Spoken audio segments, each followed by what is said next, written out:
प्रत्येक ठिकाणी hydra फेशियलचे prices वेगवेगळे आहे. 1000 रुपये ते 5000 रुपये. नक्की काय फरक आहे? मैत्रिणींनो, मी गेले 2007 पासनं शिकवते, टीचिंग फील्डमध्ये आहे, ब्युटी इंडस्ट्रीमध्ये आहे. मी स्वतः ब्युटी कॉस्मेटॉलॉजिस्ट आहे.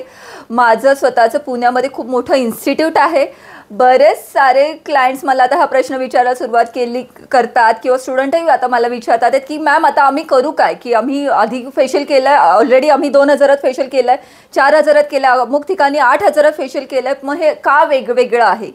म्हणजे थोडक्यात काय, आता झालंय काय, ज्यांना स्किनमध्ये अजिबात नॉलेज नाही आहे, कुठेतरी महिनाभराचं कोर्स केला आहे, 10,000चं मशीन घेतलं आहे आणि फेशियल धडाधड करायला सुरुवात केलेली, अनहायजीन कुठले पण प्रोडक्ट वापरत आहे आणि हायड्रा फेशियलच्या नावाने 1000 रुपये, 1500, 2000 काम चालू आहे. हे आता सध्या ब्युटी पार्लर्समध्ये लो कॉस्टमध्ये ह्या ट्रीटमेंट चालू आहे.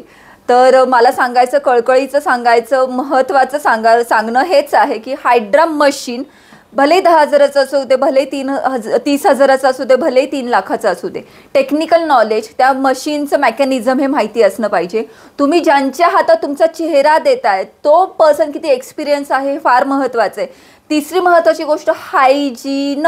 त्या सलॉन्समध्ये, त्या ब्युटी क्लिनिकमध्ये किंवा त्या पार्लरमध्ये किती हायजीन फॉलो केलं जातं, किती डिस्पोजेबल गोष्टी वापरल्या जातात, कोणते ब्रँड वापरले जातात, हे बघणं फार आणि फार आणि फार गरजेचं आहे.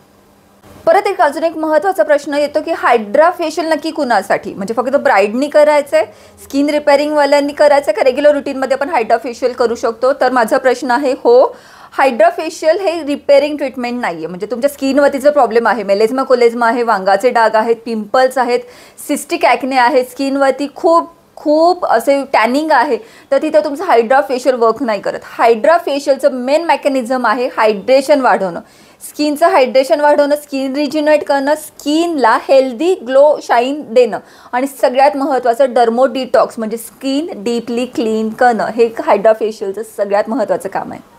मशीनचं नॉलेज, त्याच्यासाठी तुमचं ब्युटीचं नॉलेज, स्किनचं नॉलेज, डू डोंट्स, त्याचे pre care, post care, diseases, disorder, स्किनचं स्ट्रक्चर, मेकॅनिझम, ह्या बऱ्याच साऱ्या गोष्टी माहिती असणं गरजेचं आहे. क्लायंटची स्किन टाईप कशात जातो, त्या स्किनची रिक्वायरमेंट काय आहे हे बघून तुम्हाला ते प्रॉप्स ठरवावे लागतात. हे सगळ्यात महत्त्वाचं आहे. हायड्रा मशीन तुम्ही कोणतंही वापरा, पण तुम्हाला त्याचं नॉलेज असणं फार आणि फार गरजेचं आहे.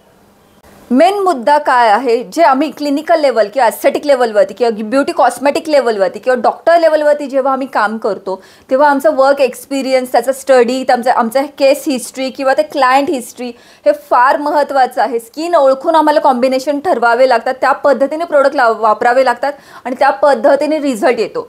त्यामुळे एक्सपिरियन्स मॅटर करतो. त्यामुळे त्याच्या कॉस्टिंगमध्ये फरक राहतो बरं का. जे मी स्वतः फेशियल करते 4000, 5000, 8000 पर्यंत व्हेरिएशन्स आहेत. फिरून मुद्दा तोच आला. जर 10,000चं मशीन आहे, 2000 फेशियल मिळतं, 1000 फेशियल मिळतं, म्हणजे ते डुप्लिकेट आहे. तर 1 लाखाचं मशीन आहे, 5000 मशीन हायड्रा फेशियलची कॉस्ट आहे, तरच ते ओरिजिनल आहे. येस, हा मुद्दा 90% बरोबर आहे नक्कीच. पण इंडस्ट्रीमध्ये जे आता चालू आहे ना, हाफ नॉलेज आहे लोकांना आणि हाफ प्रयोग करतात, ते फार आणि फार चुकीचं आहे बरं का. आता एवढंच सांगते, हायड्रा फेशियल मी शिकवते. बेसिक फेशियल कसं करायचं, ॲडव्हान्स फेशियल कसं करायचं, सुपर ॲडव्हान्स फेशियल कसं करायचं, ह्या सगळ्या टेक्निकल प्रॉब्लेम आपण सॉल्व्ह करतो. तुमच्याकडे कोणतं मशीन आहे त्याच्याबद्दल जर तुम्हाला काही प्रॉब्लेम येत असतील किंवा रिझल्ट मिळत नसेल, तरी पण तुम्ही मला व्हॉट्सअप करू शकता. ह्या क्लास आणि याच्या टेक्निकल गोष्टी सॉल्व्ह करायचा मी नक्की प्रयत्न करते. क्लायंटसाठी सांगते, माझ्याकडे हायड्रा फेशियल खूप चांगल्या पद्धतीने होतं. 2000पासून ते 8,000पर्यंत क्वालिटीनुसार फेशियल आहेत. तर नक्की प्रयत्न करा. असं वेगवेगळे मुद्दे घेऊन किंवा वेगवेगळे सायंटिफिक ब्युटी रिलेटेड मुद्दे घेऊन आपण भेटू पुढच्या व्हिडिओमध्ये. तोपर्यंत काळजी घ्या, मजेत राहा. धन्यवाद.